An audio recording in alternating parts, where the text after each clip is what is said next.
ធម្មតាមិនได้គ្រប់រូបកាន់ខ្មៅដៃកាន់ឃើញរបស់របរមានខ្មៅដៃមានកដាស់មាន color អីយើងចង់គូចាប់សบายជាអ្វីដែលក្មេងទូទៅចង់លេងដែរមួយសារភាពទាំង lain ដែលសាធ្វើ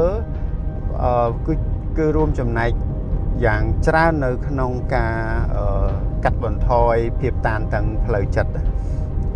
យើងមើលធម្មតាក៏ធ្វើអីទេពួកគាត់តែលេងទេប៉ុន្តែសកម្មភាពរៀនផងលេងផង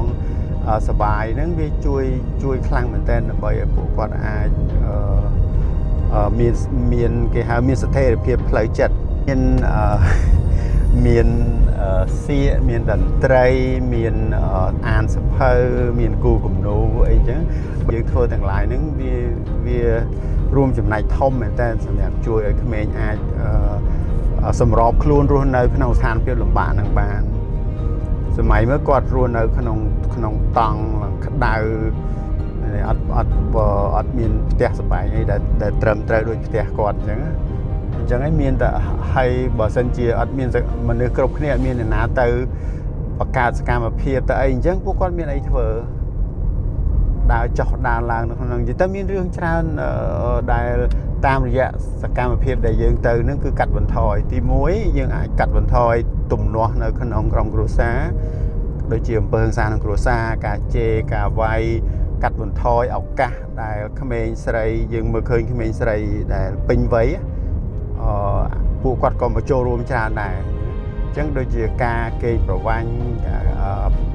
កម្លាំងពលកម្មការរំលោភបំពានឬក៏បៀតបៀនផ្លូវភេទផ្លូវកាយអីមួយចំនួនវាក៏ទៅកាត់បន្ថយដោយប្រយោលដែរតាមរយៈគាត់ចូលរួមសកម្មភាពយើងណាយើងតិចនិចមួយដំបូងបំផុតខ្ញុំដូចពួកគាត់ចឹងគឺអ្នកគ្រូគាត់ចែកกระดาษឲ្យហើយតោះមកយើងគូអីគូទៅអញ្ចឹងដូចគ្នាអញ្ចឹងកូនពួកគាត់គូទៅបន្ទាប់ពីគាត់គូហើយគាត់យកមកឲ្យខ្ញុំមើលទៅខ្ញុំប្រាប់គាត់សួរគាត់ថានឹងអីទៅគាត់ទៅគូទៀតអញ្ចឹងណាវាដូចគ្នាកាលខ្ញុំនៅពីក្មេងដែរ